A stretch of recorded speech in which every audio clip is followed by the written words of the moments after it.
You think it's about them. The person with the better outfit, the friend with the nicer apartment. But the person you're really competing with when you shop isn't anyone you've ever met. You know the feeling. You're scrolling and something catches you. Not the product, the life around the product, the kitchen it's sitting in, the skin of the person holding it. And somewhere in the back of your mind, a quiet calculation starts running. Where you are versus where you should be. What you have versus what you're missing. Most people call this comparison. They tell you to stop looking at other people's lives, unfollow the accounts that make you feel less than. And it sounds like good advice, because the assumption is that those people are the problem. But here's what nobody tells you. The person making you feel behind isn't anyone on your feed. It's a version of you. A version you decided at some point that you should have become by now. The person on the screen didn't create the inadequacy. They just gave it a face. And once you see that, once you actually see who you've been competing with, something shifts. Not just in how you shop, in how you move through the world. Think about it. When you see someone online living the life you want, you don't actually want their life. You don't want their apartment or their wardrobe or their Tuesday morning routine. What you want is the feeling you imagine comes with it.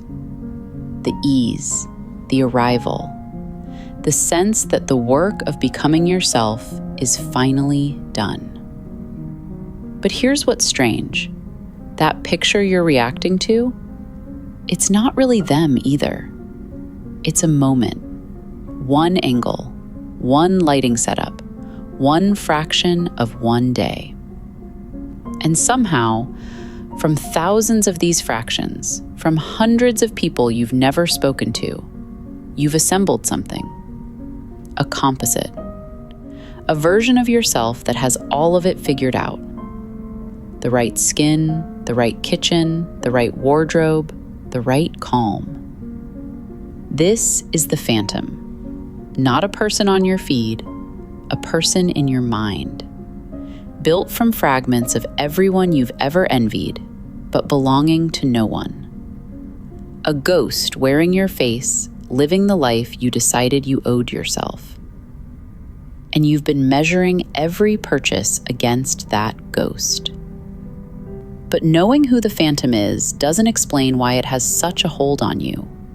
Why every purchase feels so urgent, so necessary. That's where it gets deeper. Here's what the phantom does to every purchase you make. It turns shopping from an activity into an identity project. You don't buy the jacket because you need a jacket. You buy it because the phantom has that jacket. You don't upgrade your skincare routine because your skin is bad. You upgrade it because the phantom's skin glows. Every purchase is a small act of becoming. A tiny step closer to the version of you that you decided should already exist. And it works. For a moment. The package arrives, you open it, and for a few seconds, the gap between who you are and who you think you should be narrows. You feel it. That flicker of, this is me now. But then something happens. The flicker goes out. The gap reopens. Sometimes wider than before. Because now you've proven to yourself that closing the gap is possible, which means staying on this side of it feels like a choice, like a failure. That's the trap, not the spending, the meaning underneath the spending.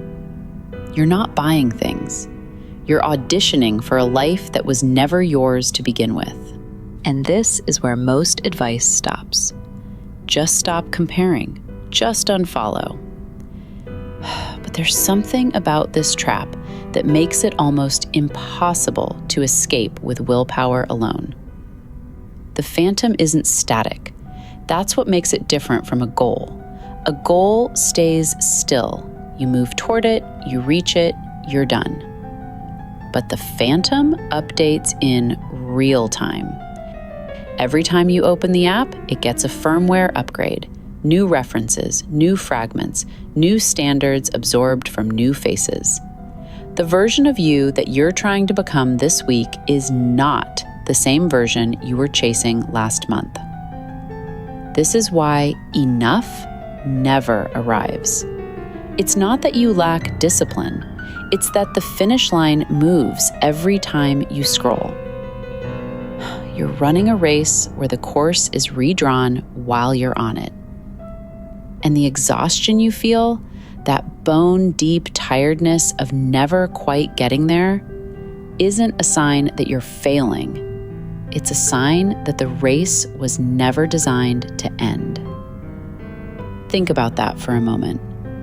The gap between who you are and who you think you should be isn't getting smaller because you're not trying hard enough. It's not getting smaller because it can't. The phantom is built from a live feed, and a live feed never stops updating. Which raises a question that changes everything. If the destination was never real, if the person you were running toward was never actually standing there, then how does the race end? Not with willpower, not with a budget app, not with unfollowing accounts or deleting apps. Those things treat the symptoms, but they leave the phantom untouched. The race ends with recognition. The moment you see the phantom for what it actually is, not a goal, not a better version of you, but a collage, a patchwork of borrowed fragments that never added up to a real person, a ghost that you've been chasing with your wallet open. When you see that, something quiet happens.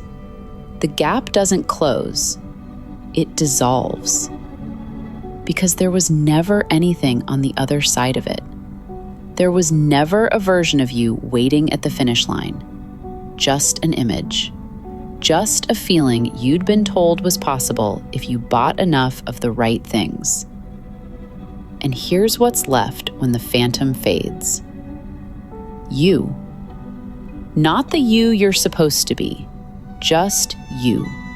Standing in a room with everything you already have, and finding that it's strangely, surprisingly, enough. You don't have to fight the urge. You don't have to white-knuckle your way past the sale.